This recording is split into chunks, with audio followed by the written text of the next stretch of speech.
All right, so here we go for another week of football coverage on the Our-Lads Football Radio Network.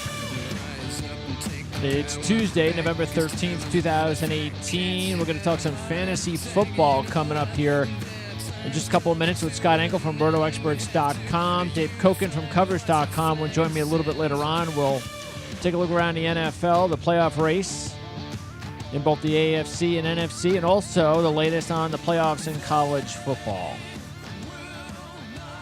And another big week of football talk here on the Our-Lads Football Network continues tomorrow. Mark Lawrence will join me, of course, from Covers.com. We've got some picks in college football in the NFL and some important games, actually, tomorrow night, too, in the MAC. So there's that tomorrow with Mark Lawrence. Ryan Abraham will talk some Pac-12 football with me tomorrow as well here on the Our-Lads Football Network. And Ryan does a great job with USC and Pac-12 football.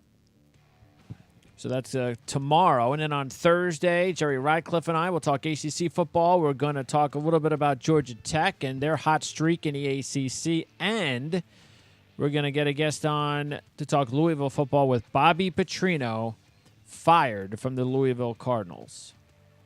So that's on the ACC Football Report. That's on Thursday. OFN on Thursday. Ted Safransky from Covers.com is going to join me, and we'll preview some games in the NFL and college football. Also, Mark Lane, Texans Wire at USA Today writer for the Houston Texans, will join me to talk about the hot run by Houston. Robert Gagliardi will join me also on Thursday. We've decided to move Robert over to Thursdays to talk Mountain West Conference football on the OFN Today. Boise State with a big win over Fresno. So now Boise, Utah State looking more and more likely that that game in a couple of weeks on the blue turf will decide who plays in the Mountain West Conference Championship game. And it sure is looking like Fresno State's going to be represented for one of the teams. But they have to take care of business first this week against San Diego State. And our college football show with Mitch Light on Thursday as well. Mitch and I will take a look around college football, the entire landscape. As always, we'll give you updates on division races, championship races, top games this week, injury updates, trends, odds, picks. That's College Football Weekly on Thursday. No Jets show for the next couple of weeks, thank goodness. I did a Jets show yesterday, and that's enough for the next few weeks. I can't talk Jets football for a while right now. Things, they fall apart fast. They do fall apart fast.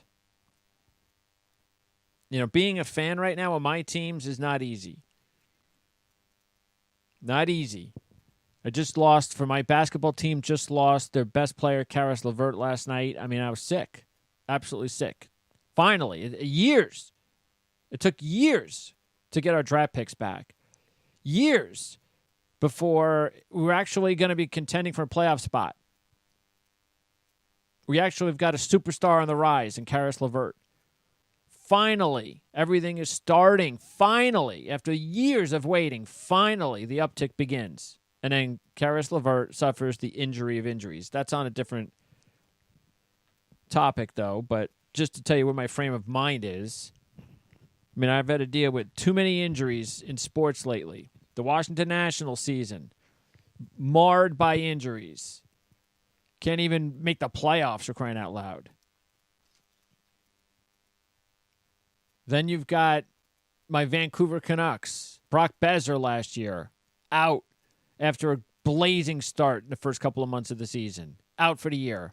He's out again for a few weeks. Vancouver, riddled with injuries and they're off to a great start. Riddled with injuries. The Jets have been riddled with injuries. Sam Darnold can't play last week. I can't stand injuries. I'm getting sick and tired of injuries. I don't know what I hate worse, injuries or officiating. Because the officiating in that Fresno-Boise State game on Friday night was awful. I mean, the officials made bad calls for both teams, but they made twice as many bad calls for Fresno. That was awful. I mean, the biggest game of the year, and what, those are your best Mountain West Conference refs? Seriously? That's the best you have to offer. They were terrible. I haven't had a game this year. That was the first game this year out of like my top picks. That was the first game this year where I've had a ref situation. So I guess I've been fortunate.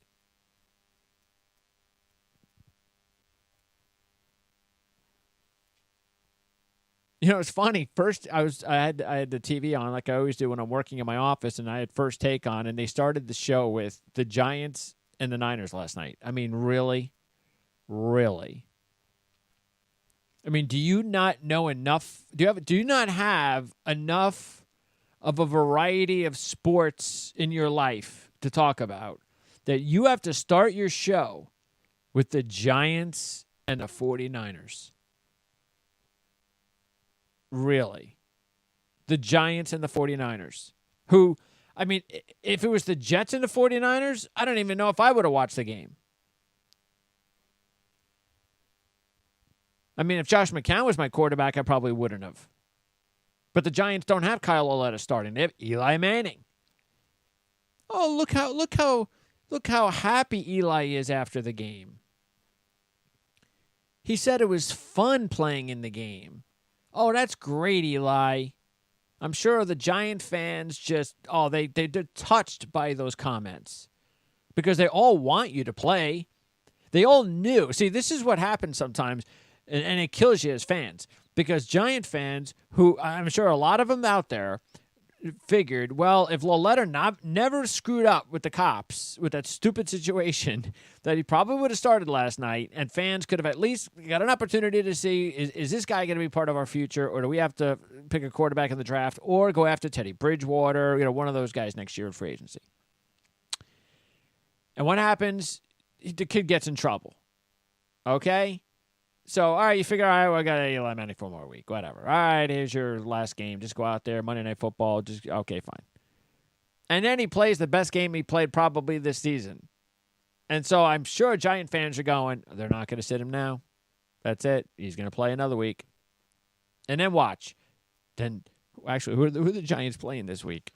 Are they playing a bad team? Because they can't beat anything other than, Tampa Bay.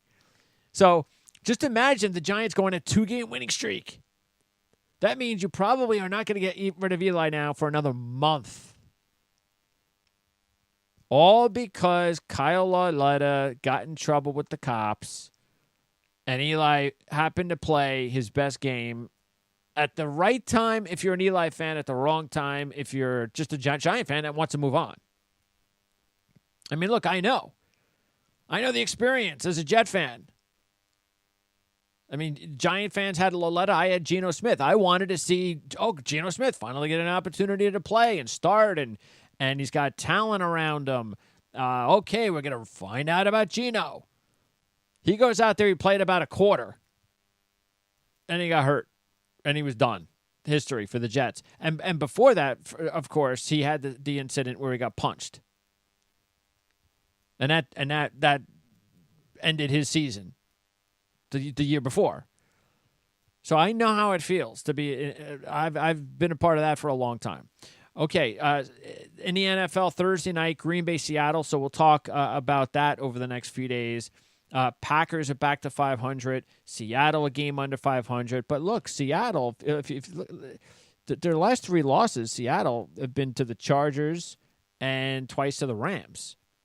So and both Ram games were close football games. Winnable football games against one of the top teams in the NFL. So give the Seahawks a little credit with that. But fact is, look, this game is pretty much one of those games that the loser's done, pretty much. Especially since the Packers have got to try to catch both Minnesota and Chicago now in the North.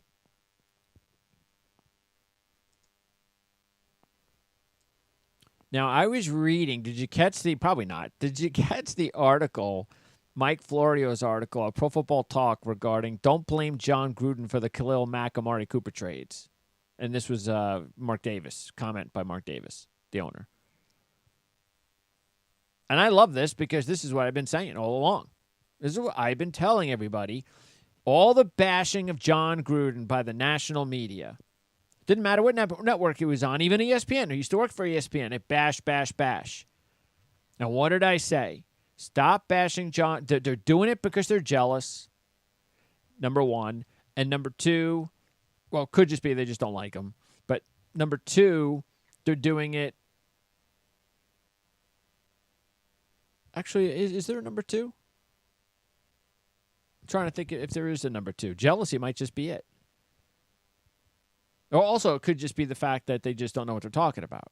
That's pretty good. I like that. I've used that many times with the media. That's a good one. Because John Gruden, as I've said all along, did not walk into Oakland and become the king. And all of a sudden, whatever John Gruden said, hey, this is what I want, you go get him. I don't like this guy, he's gone, is just utter nonsense. And finally, Mark Davis. Now, Mark Davis probably should have said this weeks ago. I don't know what he waited for so long. But he basically talks about the whole situation with Khalil Mack. And, boy, isn't it interesting that, they go over the whole deal as far as, the money situation. And they wanted to give Khalil Mack, they gave him an offer that would have made him the highest paid player in the league. Do you hear me? The Raiders offered Mack a deal to make him the highest paid player in the league. Okay? And they decided no. So what did the Raiders do? What they should do. Just like the Nationals situation with Bryce Harper. The Nationals just offered Bryce Harper $300 million. They said no. Okay, so what next? Well, I'll tell you what next. You don't wait around for Bryce Harper. Even though you want him, you can't wait around. If you've got a budget, you got to start spending that money before other teams take away players that you want on your team. And that's what the Raiders did. Now, you can criticize them for who they got and what they spent, whatever. But the fact is, and what they say here, Mack would not talk to anyone in the organization. He didn't talk to Gruden, and he didn't talk to McKenzie, the GM. And Davis says that Gruden wanted him there. Reggie McKenzie wanted him there. They all wanted Khalil Mack there. But they decided that they had to go out and spend that money elsewhere because, hey, he doesn't want to be here. And what if he pulled a Le'Veon Bell? Well, you got to spend the money. You got to bring in players in the offseason. See, this is why and see, part of the reason too is that a lot of the media today with social media, the instant gratification of a comment, that's what they want, actually. Look what I said before everybody else. I got the scoop on everybody. Look how smart I am. And there's that. But again, there's also people in like I said, even in ESPN and the people who were, look, Gruden was a broadcaster for a lot of years. So that had pretty much become his industry. And the people in his industry, again, jealous, didn't like him, whatever the case may be. Again, I think it was more jealousy. And anytime somebody makes a lot of money in society today, even in sports, the media quickly wants to find a way to put that person down. Like that person has. What is it John Gruden's fault that the Raiders wanted to pay him that much, no matter what the amount was? How is that John Gruden's fault? I don't get that. But that's the way that they handled it. It was poorly handled, and that's probably going to go on. I don't think you're going to hear anything different.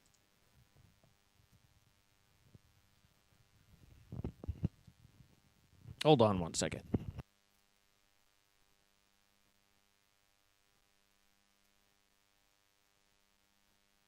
All right. By the way, there are still storms in the Atlantic. That's crazy. All right. So let's take a look at some of the other games going on this week. You have Pittsburgh and Jacksonville is going to be an interesting game. You know, the rematch of the playoff game. It's in Jacksonville. Jags are just playing awful right now. They can't close the deal again against Pittsburgh. Against the Colts. You figured just like Tennessee off the bye, maybe the bye is exactly what Jacksonville needed to kind of restart their season.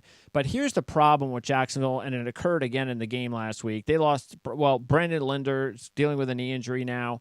They're not sure if he's going to play or not, and that's pretty important. And because they've already, look, I'm not a big Cam Robinson fan, but he's a starter. So let's say you've already lost Cam Robinson, and let's say you lose Linder, who's their best offensive lineman.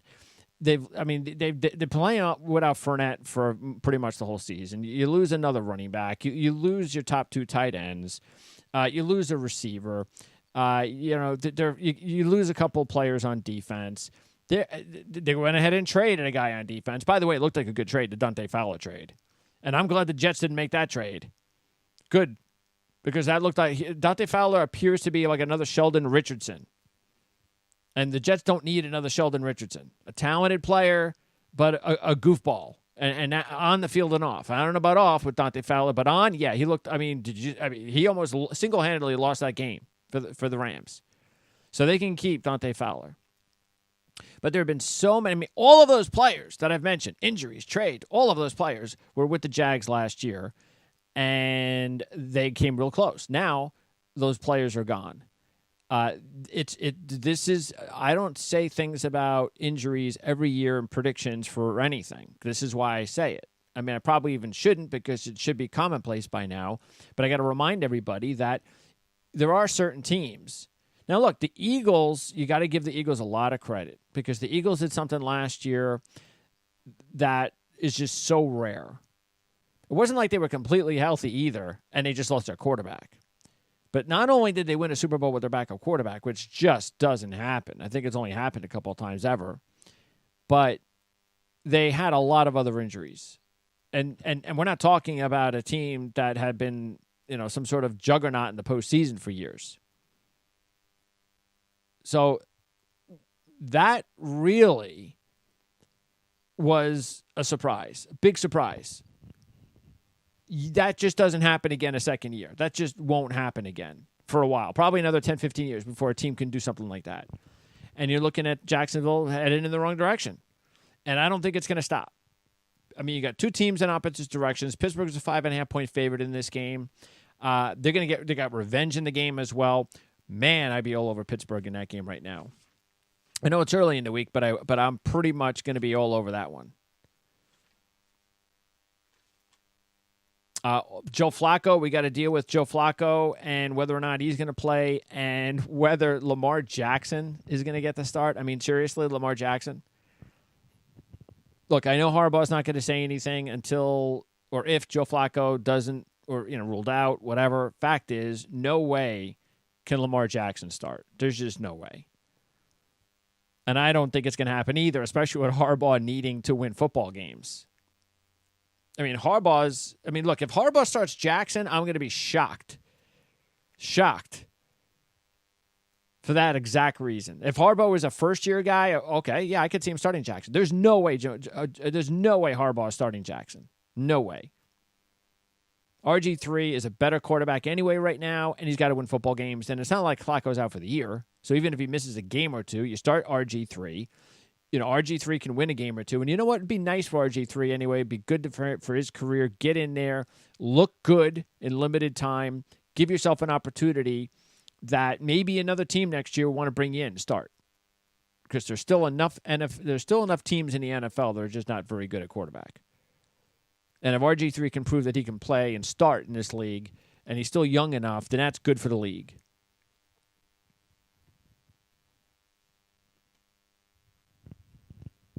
Dallas at Atlanta, both teams 4-5, so that's going to be winner team still in the playoff hunt, loser team done. Atlanta's favored by 3 in that one. By the way, speaking of injuries, Baltimore playing Cincinnati. Cincinnati is just a mash unit. And now Marvin Lewis is going to call defense. So, that's that when that happens, those are desperate times. He knows his time is even going to be running out soon. Tennessee, Indianapolis is a big game in the AFC South, and the Colts are a 2.5-point favorite in that game. And I've said this enough over the last few days that this is now a Tennessee team that is for real. They're coming off. They've played great off the bye. The offense is starting to look good now under LaFleur. Talked about this yesterday on the Jet Show. That now, if this continues, LaFleur definitely will get a chance to be a head coach in the NFL as early as next year, whether it's the Jets or another team. So that's a big game. I think Tennessee's a better football team. They're getting 3 in that game. I'd be all over Tennessee in that one at this point in time. Houston at Washington's a big game. Houston is the favorite on the road. See, Washington, I haven't looked at the numbers just yet for the game, but Washington is a good dog this year. So, see, if Washington was favored in this game, I'd be like, okay, no, I'm going to go with Houston. I like Houston anyway. They're a better football team than Washington. Both teams are 6-3, by the way. But I'm a little bit afraid of the fact that Washington does seem to play better and win games this year when they're the dog. That concerns me. By the way, next week, Houston will be hosting Tennessee on Monday Night Football. And how about the Monday Night Football schedule? Actually, how about the national TV schedule coming up next week? And really starting on Monday. Or is it Sunday? Actually, starting on Sunday. And actually, I'd say Thursday, too. I think the Thursday game is pretty good. We have some really good nationally televised games, finally, if you take a look just over the next 10 days. I haven't looked beyond that, but just over the next 10 days, you've got it's going to be entertaining to see Rodgers in Seattle and Wilson, so that's a good Thursday night. It's a very good Thursday night game.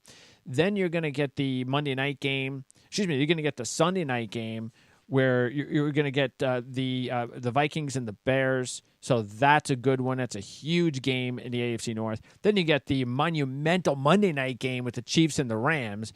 Then you go to next Thursday, which is Thanksgiving. And believe it or not, you get some good games on Thanksgiving, including you get the Redskins and the Cowboys. That's always great to see that rivalry on Thanksgiving, especially when those two teams are playing well. So that's good to see. And then, of course, I told you about the Monday night game, Houston, Tennessee next week. You also get Atlanta and New Orleans on Thanksgiving. So that's pretty cool. That's actually the night game on Thanksgiving. The Detroit game is the early game, so at least you get that out of the way. But then again, how often did the Detroit Lions play on Thanksgiving and they're any good? So not very often. But bottom line is, for the first time this year, I think we can all get excited about nationally televised games over the next 10 days. Do you agree with me, Dave? Oh, yeah. I mean, if nothing else, next Monday night, it doesn't get much better than that. I mean, that game in Mexico City is going to be incredible. Which one's in Mexico City? The NFL game in Mexico City. No, which one? The Rams and Chiefs. Oh, that game is in Mexico City? Okay. Yeah. I'm not sure I actually...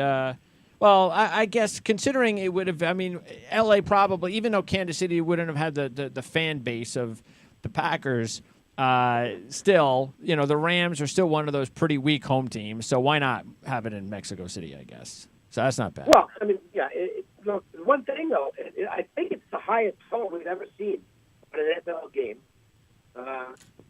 I'm checking, but to my recollection, it is the highest over and under ever posted. Really? On an NFL game. What is it? It's 63 and a half. Wow. I'll actually check. I'll check right now to see what the current number is. But one thing to factor in, which I didn't know until last night, is that the field conditions might not be great. Apparently, the field is just, I saw some pictures of it. It's like, what? And the NFL is going to try and fix that, obviously, but it's... What? Fix what? The field conditions. Oh, in Mexico, you mean? Yeah. Yeah, that's what they need to happen is bad field conditions and have, like, Tyreek Hill bust up his knee or Todd Gurley. Yeah, that'd be good. That'd be nice for the league. So that would not be good. yeah. The total on that game, as of right now, is 63 and a half. Okay, so they're expecting the game in the 30s. That's about right. Yeah, 30 for each team because the Rams can't stop anything. Yeah. Kansas City. Why wouldn't we go with the over in that game? Well, again, the field conditions might be the holdup. Because if it's a choppy field, that would slow things down. No question about that. Yeah. It's a shame. It's a shame if that's the case because this is an electrifying matchup. I mean, who doesn't want it? If you like football, you can't miss this game. I mean, what we're starting to see, though, from the Rams lately is exactly what I was afraid of if you're a Ram fan with the money they spent and the players or the character of those players that they have on the team. And then they go ahead and add another weird character guy in Fowler at the deadline, and we saw what he did in the game against Seattle. I just don't – look, we know they're going to cruise and win the division. But I just don't know, depending on who they play, even in the first round, depending on who they play, whether or not I trust this team has what it takes to win big games in the postseason. I'm sorry. Even Goff, tell me that in that Saint game, all right, they get behind early, and all of a sudden they're coming back, and he's playing awesome in the second half, and they go all the way back, and they tie the game, and now they got an opportunity after the field goal to go down the field. And those last two drives, it looked like Jared Goff had woken up in an NFL game for the first time in his life and said, I'm a little scared here. We're undefeated, and I got to bring this team back. And he was awful. I mean, his throws were all over the place in those last two series, and he's going to have to get better in those spots, and maybe he can do it this year. But combine his inexperience when he has to go up against veteran guys like Drew Brees and so forth in the postseason, and you throw in, guys that you just don't know if you can count on, whether it's Ndamukong Suh or Fowler or some of these other Peters, some of these other guys, and I'm not confident, especially when they're right now sitting as one of the co-favorites. Well, and of course the other thing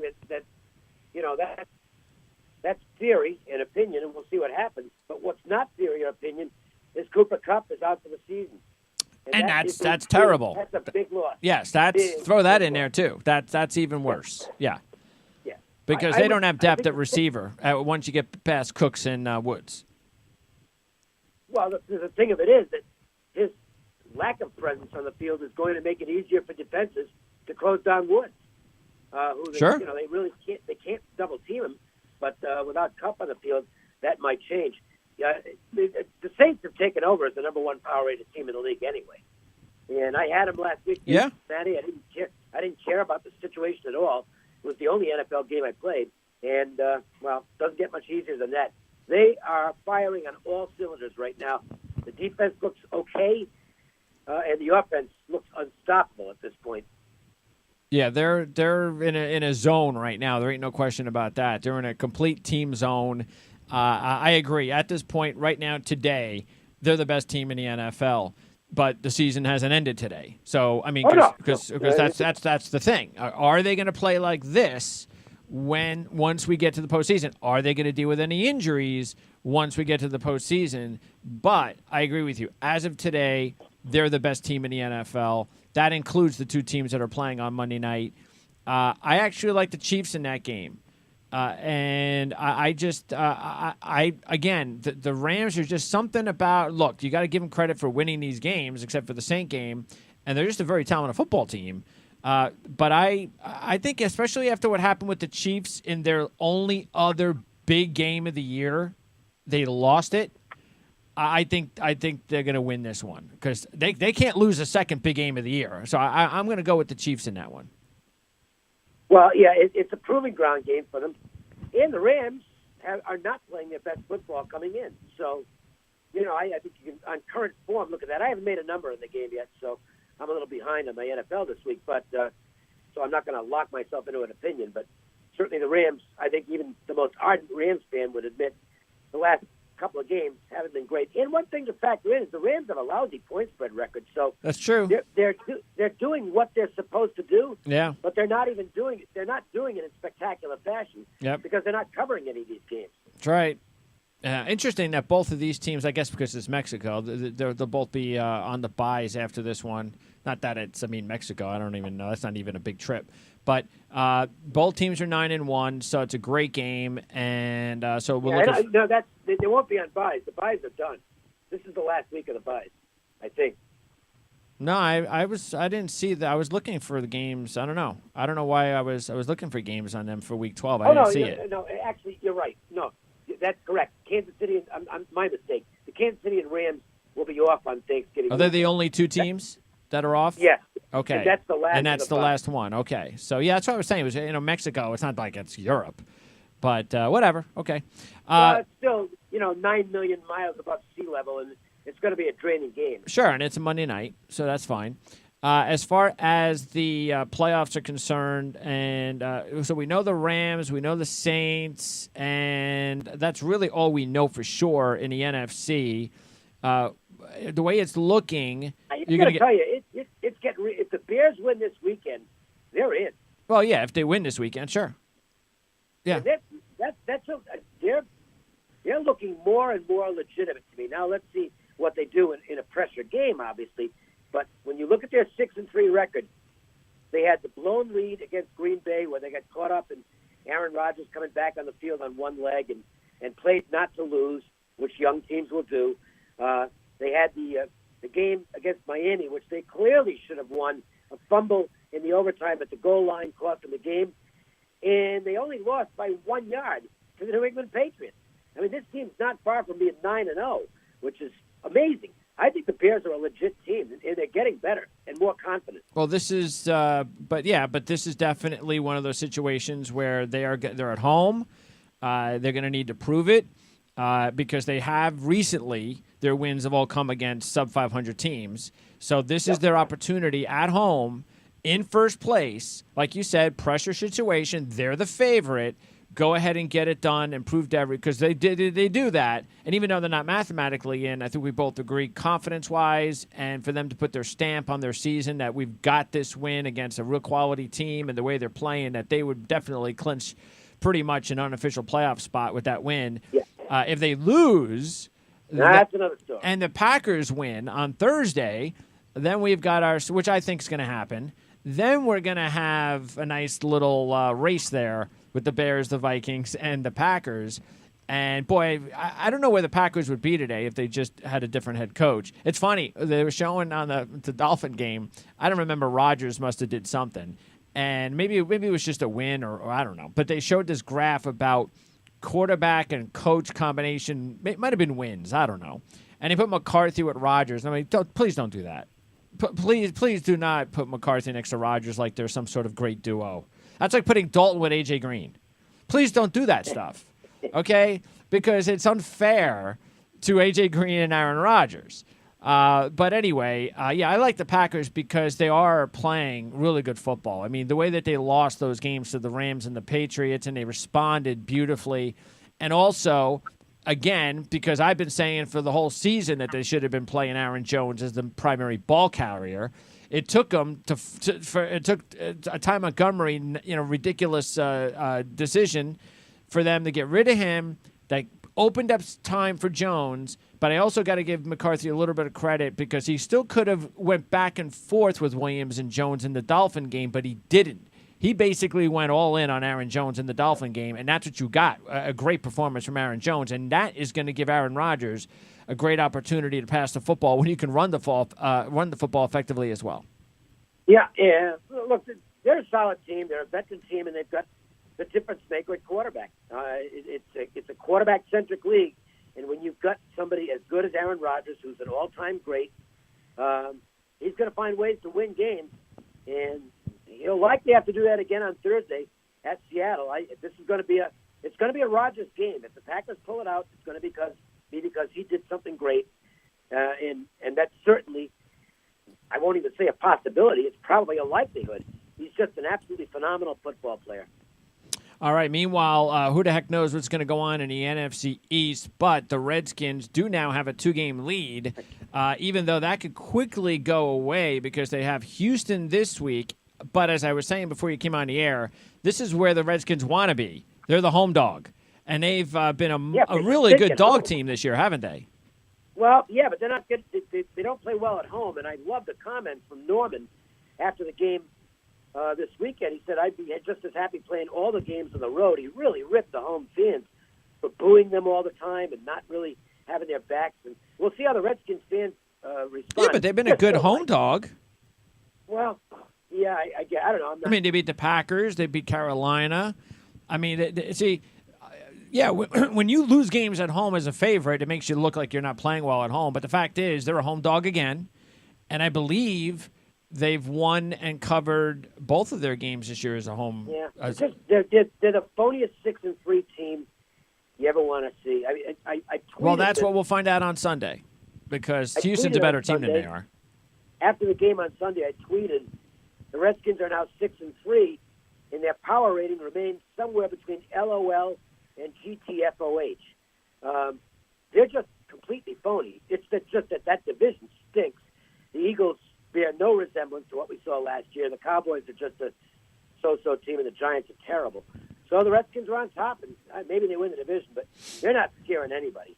Well, look, if they lose this week against a better Houston team, then next week it's at Dallas on Thanksgiving, and the Cowboys would have to beat Atlanta this week, which is possible, in order to set that game up next week.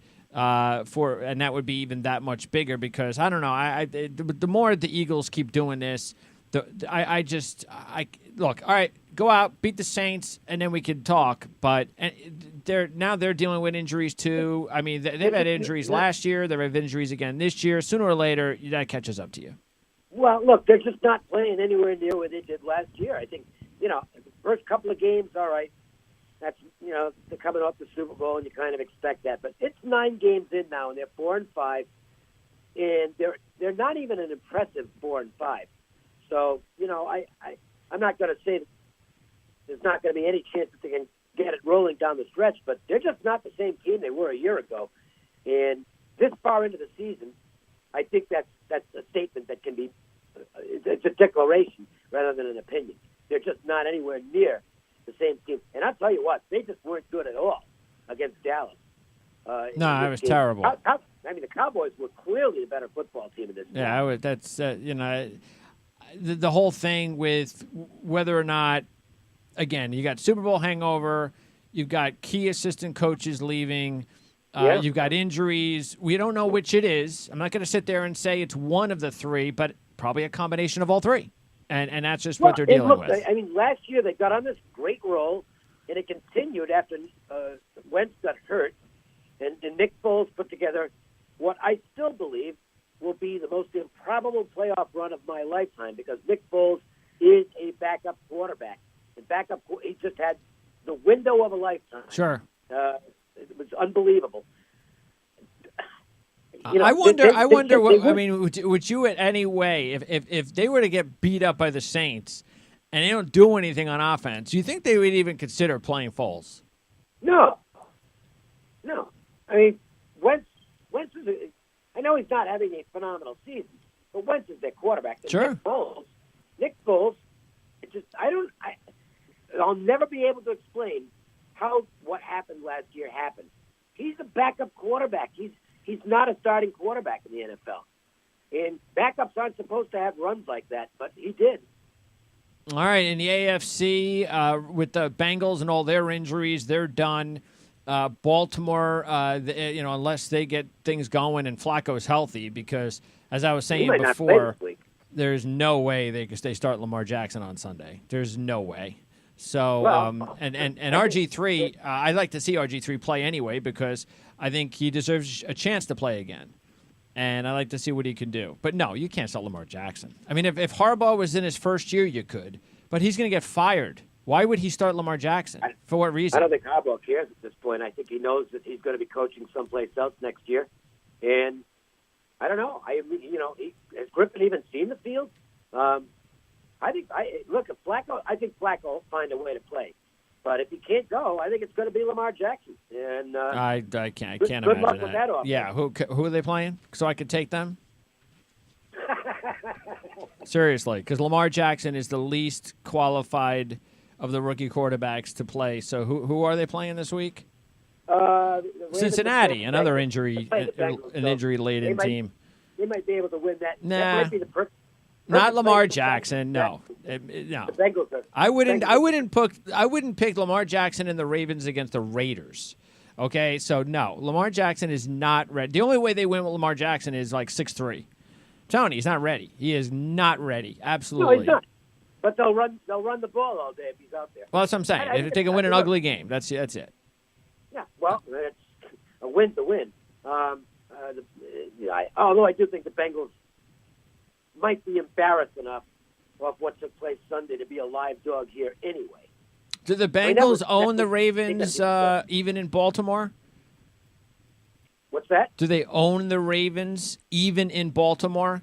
Because obviously they've owned them lately. I don't know. I'm not a series history guy because rosters change, and that stuff's 50-50 to me.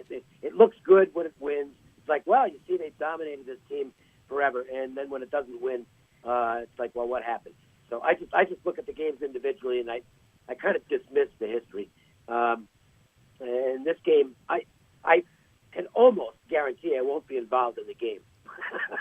All right. I don't want the Ravens basically under any circumstances right now. And the Bengals, the same thing could be said about them. I mean, they're just a bad football team, and I think after Sunday, it could be mail-it-in time for them.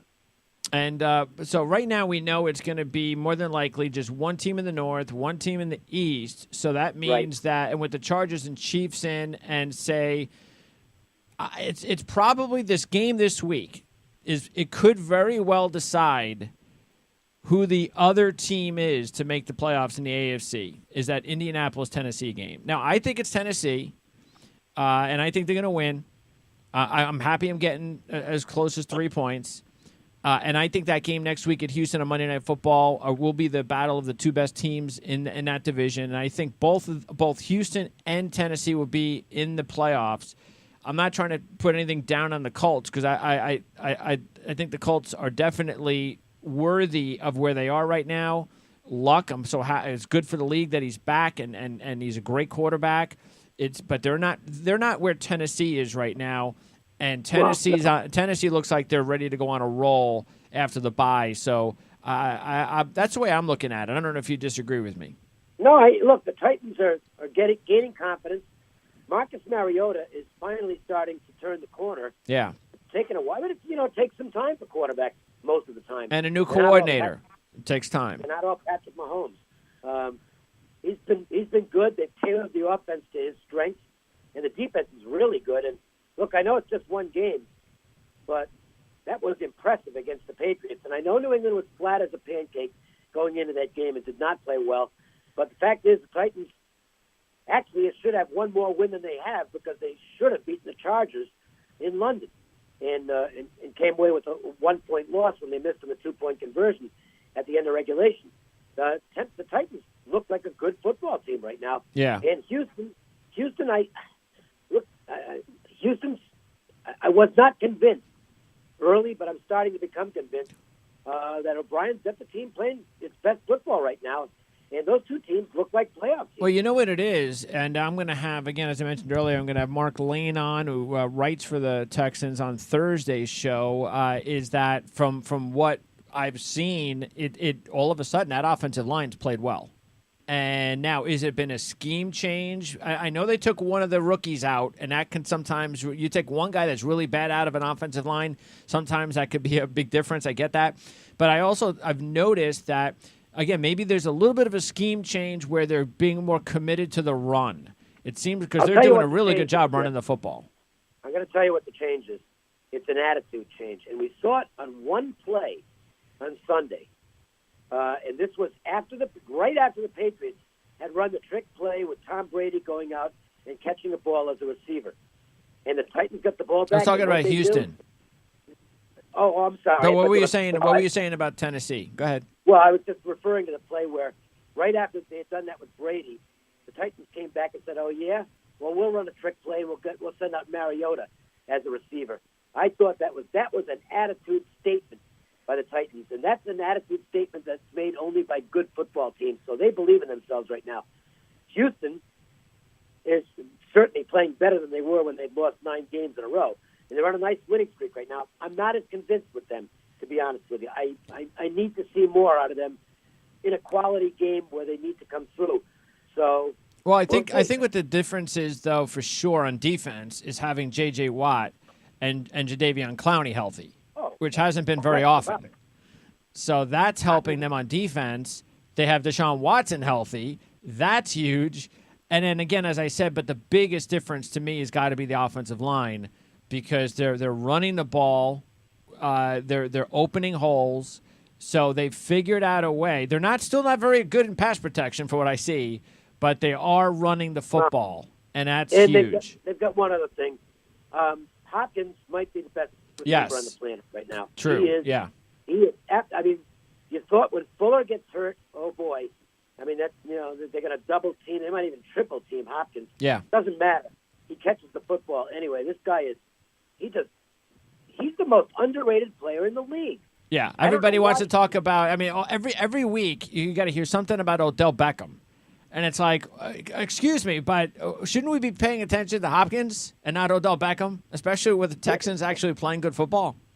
There is no one at wide receivers playing at a higher level than Hopkins. I mean, it's absolutely. Yeah, he has been. Yep, I agree. As far as the college football playoffs are concerned, another week, and the same 4 teams are there, and they're standing. The one team, and right now I believe there's only one team that can crash the party and make it interesting, and that's Georgia. That's it. That's because Georgia's starting to play good football. They weren't playing very good at all up into that LSU game. Then a light switched on Jake Fromm, and he started playing like the Jake Fromm from last year. But more importantly, I think what happened to Fromm is that Swift got healthy, and Swift is all of a sudden being a big help to him in the running game. So that's working out for Georgia. I still don't think Georgia is as good as the top 4 teams, but they're not far off, and it's only a 1-game situation when they play Alabama. So I just don't think it's – I think you have 5 teams and 4 spots.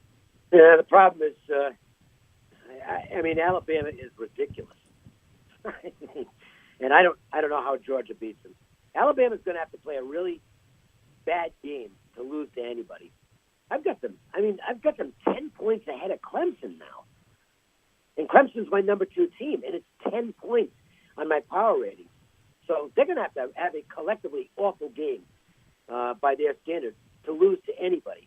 So I don't think Georgia's going to get in. Yeah, I mean, look, I still want to be able – look, I want to see Alabama still has to get that Georgia game, because they're going to be playing – if to win the championship, they'll have to run off, 3 wins against 3 very good football teams, and that's when we'll find out just how good they are. What I think was funny is I was listening to the guys debating on the college football game day on Saturday, and they were talking about, well, Alabama's great and all this, and they were going, okay, what happens though if Georgia beats Alabama? And they were pretty much going, well, it doesn't matter because Alabama's so good that they deserve to be in there. And nobody put out the point, which would be I wish I was on the set, because my point would have been this. If they're that good, then how could they lose to Georgia? So you have to put that into consideration. Yeah, I agree with that. If they lose to Georgia, then it's not a perfect season, and you can't make that statement. Yeah, I mean, and I'm not saying Alabama wouldn't deserve to be in there, but don't be talking about how great they are and they're the best of all time. If they lose to Georgia, they're so good that they deserve to be in the playoffs. That doesn't count anymore. They're no longer the greatest team ever if they lose to Georgia. As of now, they're the best college football team I've ever seen. All right. I don't think they are, but we'll see. I want to see them do it against those 3 teams in consecutive and win them by double digits, win them fairly easily into the fourth quarter, and then when it happens, then I'll agree. But I need to see them playing really good teams because I haven't seen it yet. Well, they've toyed with everybody they've played. I mean, just absolutely toyed with them. And they've beaten some good football teams. I mean, look, LSU is a good team. They're a really good team. And that was no contest. Mississippi State is a solid team. I mean, they're a top 20 team, and that was no contest. I mean, they're a monster on defense. Here's the thing, though. Let's keep this in mind, okay? Because we know LSU and Mississippi State, what they're really good at is defense. But you know what? Clemson and Michigan and Notre Dame, what they're all really good at is defense. The difference, those three teams can play offense. What's that? Notre Dame. Look, if they if they go undefeated and get in the playoff, good for them. But they'll go out quickly. They're not at that level. But okay, again, offensively, I'm not so sure, but they got a good defense. They got their defense is up there. But even if you just want to say Clemson and Michigan, those two teams, those two defenses are better than Mississippi State and LSU, and those two offenses are better. And Alabama won both of those games, 24-0, 29-0. So you with those defenses playing better and those offenses playing better, what do you get? You get a football game. Yeah, all I can tell you is on my power ratings, which are pretty good, Alabama is the highest power-rated team I've ever had. And you know what? They probably should be. If they get beat, it's going to be sure. Again, what I said at the beginning. If they play their worst game, maybe somebody beats them. But if Alabama plays with the way they're capable of beating, nobody beats them. Well, no, that's what I'm saying. I don't care if Georgia can go out and play their best game. Oh, Georgia's not in the equation. But I don't know about Clemson. If Clemson plays their best game with that talent against Alabama, that game's going down to the wire the last few seconds of the game, and either team can win. Could be. Not on my numbers. On my numbers, I'll have. If the number holds at Alabama 8.5, which is the last I saw, okay, I'll be on Alabama. I mean, the only thing I would be concerned with Clemson is Trevor Lawrence ready for the prime time? Well, that we don't know. Nobody knows. If he is, Clemson has, to me, it's a 50-50 shot. If he isn't, yeah, that game's a 17-point win for Alabama. So that we're just not going to know until they play. And with Michigan, they still have to keep this roll going. They still have to. They got to go into Ohio State. Oh yeah, they got to exact their revenge, and they got to win. And let me tell you, the way Ohio State's playing, Michigan needs to win that game going away. Yeah, Ohio State got a little healthier over the weekend. They were better this weekend. Well, that's still going to be a tough look. Michigan and Oklahoma still have a difficult task. Oklahoma, I'm not even talking about them. They're a joke. They got no defense. They're not going anywhere. They're a one-dimensional team. They're all offense. They're not going to win out. No way. Well, I don't know if they do or not because, West Virginia is in the way, and that's going to be tough. But if they win out, they're in the hunt. Who do you think would what would be the odds on the Ohio State-Michigan game next week? It's at Ohio State. Yeah, and I have a number on it someplace. And I mean, you think Ohio State should be favorite? I do. Michigan's got to be a favorite. You do. I wouldn't. I would say either even or Ohio State like 1 or 2. And I always say that because I just look. You've got, and I understand who's better, but it is at Ohio State, and look, it's just. I think especially in college, I think you do have to put into the fact that Michigan's beaten them once in 13 years or something. I mean, I'm sorry, but I don't think that team should be favorite, especially when it's at Ohio State. I just wouldn't do it. I'm not saying Michigan's not better. They are. I just, having Michigan as the favorite over a team that has repeatedly beat them on their home field, I certainly, as a Michigan fan, don't want to see it. That's for sure. I wouldn't want to see Michigan as a favorite in that game.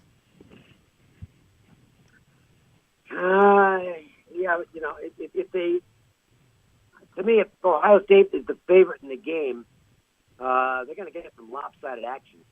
Let me see what we have. Do you think it could be? That's why I'm thinking even would even be a good number. Well, I can tell you, Greg, Michigan is going to be the favorite in the game. Well, It's just a matter of – no, I mean, that is 100%. Michigan is going to be the favorite at Ohio State.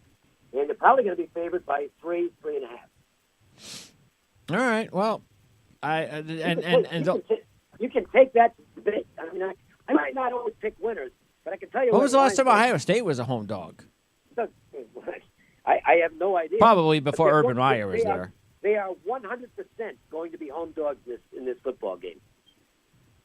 All right. Well, bottom line is Michigan's going to have to win either way. So, and again, if they have any chance of beating Alabama or Clemson in the playoffs, they've got to beat Ohio State by double digits. The game has got to be over midway through the fourth quarter. Yeah. By the way, that number is up. I was checking on it while we were talking, and it's Michigan minus 3.5.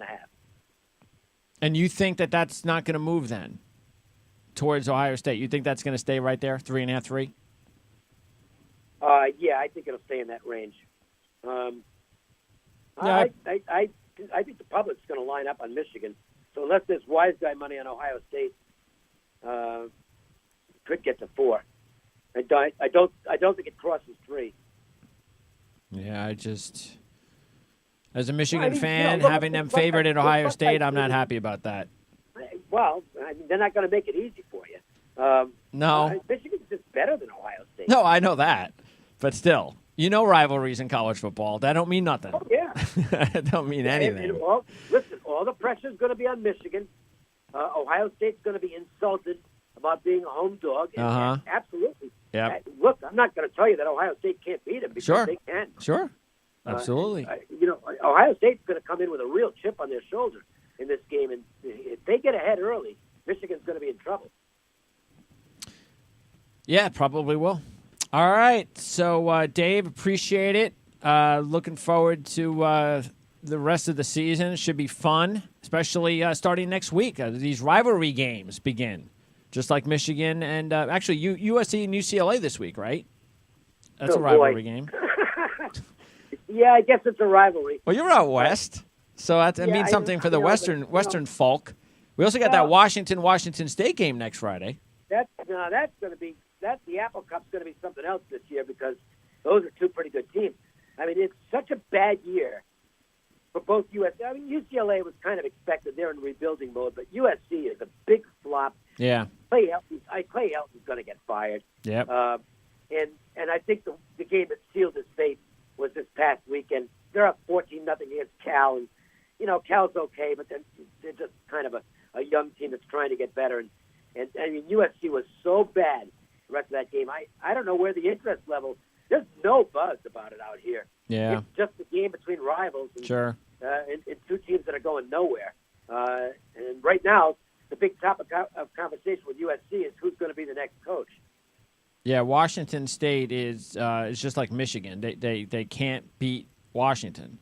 So if you're going to pick a time, both of those teams, they have to pick this year to win those games. So if they're going to do it, this would be a good year for Washington State and Michigan to beat their rivals and make. Well, listen, if Washington State can beat Washington and run the table, they're going to have an argument that, hey, why aren't we in the playoff conversation? Now, if you're asking me whether I think they belong in the top 4, the answer is no. But they're going to have an argument. Hey, And they might get in if Notre Dame loses. Well, yeah, it's possible. It's still a long shot. They've got to have a lot of things go right. But they've got to beat Washington, and that has not been an easy thing for them to do. Well, who's in their way? You got Oklahoma again. Let's say Oklahoma loses because they will. Georgia loses, so they're out of the way. Who else would be in the way from Washington State? Well, I guess Notre Dame. No, that's of course Notre Dame. Yeah, because Notre Dame goes undefeated. They're in. The problem is Notre Dame's got a pretty good schedule on it. I think Notre Dame's game with Syracuse this weekend it is tougher than their game with USC. Oh yeah, sure. And the field conditions you talked about in Mexico, that's going to be pretty big too. Field conditions there. That's the Bronx. So those field conditions usually are not very good. No, and I'm going to tell you, Syracuse they're a dangerous football team right now. They can score on anybody. Now, whether they can slow down Book, because he'll be back in the field in this game, And by the way, that was so smart on Brian Kelly's part. It's like, we're going to win this game anyway. We don't need Book out here. And he rested him last week. I think it was a really smart coaching move. He'll be ready this weekend. That's the game on this week's schedule to me, because sure, to me, there's no more important game. Yeah. Notre Dame definitely doesn't want Wimbush playing any good teams, because No. then you could put an L next to their column. All right. So anyway, but that is a big game. There's a lot of big games coming up, but even bigger next week. So can't wait to start talking about those games, Dave. I appreciate it. And how's the website going as well at Dave Cokin? Yeah, everything's pretty good. Last week was so, but the 3 weeks prior to that were fantastic. So I'm pretty happy overall, and okay. I think there's going to be some good plays this weekend. All right, sounds good. And again, the website address is Cokin at cox.net. At Dave Cokin on Twitter. What's that? That's the email. Oh, that's your email. That's right. Your website is smokingcokin.com. Yeah, and a reminder that my best plays will be up on Covers or at Covers. That's right. Well. Yep, you got that. You got the Covers website, obviously. So appreciate it, Dave. Enjoy the football. We'll talk to you next week. Sounds good, Greg. Thanks, Dave. All right, that's Dave Cokin. And, yes, Covers.com, one of our sponsors, has – I mean, if you haven't – and this is not just for handicapping, but you can use it for fantasy, handicapping, or just anything. I mean, you just want to check things out statistically as a fan, and Covers is a great website. I mean, they've got – I mean, especially also if you want to track live scores, play-by-play as games go on, Covers is a great site. Check them out, Covers.com. And you'll be happy I sent you there. You'll be happy Dave sent you there. All right, so that is going to wrap it up. We'll get Scott Engel on at another time. Not sure exactly what happened to Scott. He probably just forgot. Who knows? Because Scott was on the program last Thursday, so we did switch him. But we'll get Scott on again. And you know what? I'm okay with that, because the whole Tuesday stuff, I prefer Scott on later in the week anyway. Gets an opportunity to talk more about what's going on with injuries, and we could still talk about start, sit, free agency, and so forth. Let me take actually, where's our schedule coming up? We talked about the schedule in the beginning of the day. So let's see. Tomorrow we've got Ryan Abraham on after Mark Lawrence. So we'll talk some Pac-12 football. A lot to talk about with Ryan Abraham. Pac-12 tomorrow. Mark, of course, will be with me to go over some big games in college and pro football. And so we'll get Scott on maybe tomorrow. Because I'm not going to get him on Thursday, because I already have 2 guests on Thursday. So if we're going to have Scott on, tomorrow's a good day. We'll let you know about that. If that happens, he'll be on with Mark and Ryan. All right, so that is going to do it here for the OFN Today on the Our-Lads Football Radio Network. Don't forget to check out ourlads.com, the best depth charts for pro and college football in the industry. So for Dave Cokin at Dave Cokin, I'm Greg DePalma. This has been OFN Today on the Our-Lads Football Radio Network, and you know the drill. It's Alpha Mike Foxtrot.